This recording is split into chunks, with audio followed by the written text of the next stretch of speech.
Welcome to my YouTube channel. વિદ્યાર્થી મિત્રો, આજે આપણે ધોરણ 9 ચેપ્ટર નંબર 11માં 11.3 જોઈશું. એમાં પહેલાં છે શંકુનું ઘનફળ. તો શંકુનું ઘનફળનું સૂત્ર આવશે 1/3 પાઈ આર સ્ક્વેર એચ. હવે 1 મીટરનો ઘન બરાબર કેટલા કિલોલીટર થાય? તો 1 લીટર. આ યાદ રાખજો, આગળ કામ આવશે.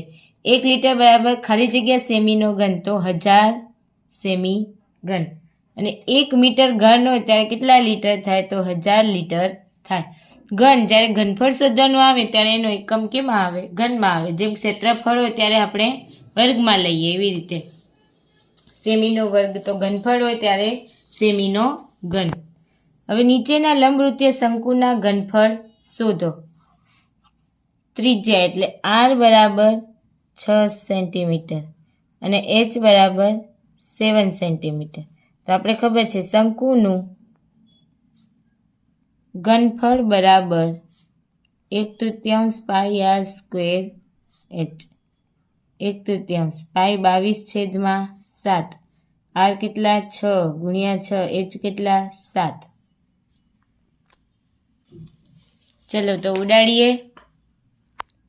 7 ને 7 કટ થઈ ગયા. 3 × 3 દુ 6. શું બચ્યું? 22 અને 6 ગુણ્યા 2. 6 દુ 12. 12 દુ 24. 12 દુ 24, 25, 26 સેમીનો ઘન. એવી રીતે બીજું છે, ત્રિજ્યા કેટલી આપેલી છે? r બરાબર 3.5 સેન્ટીમીટર અને h બરાબર 12 સેન્ટીમીટર.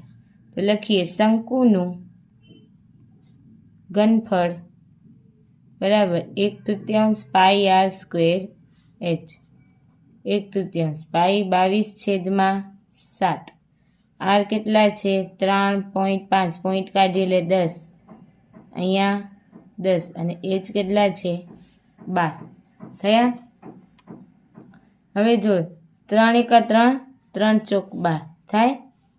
7 × 7 7 પંચા 35. 5 × 5 5 દુ 10. 2 × 2 અને 11 દુ 22. ઉપર શું વધ્યું? 11 ગુણ્યા 35 ગુણ્યા 4 અને ભાગ્યા 10. હજી બીજો 2 દુ 4 5 દુ 10. 5 × 5 7 પંચા 35. તો હવે શું આવ્યું? 11 ગુણ્યા 7 ગુણ્યા 2 એટલે 77 ગુણ્યા 2. 7 દુ 14, 7 દુ 14 ને 15 સેમીનો ઘન એટલે 154 સેમીનો ઘન જવાબ આવશે.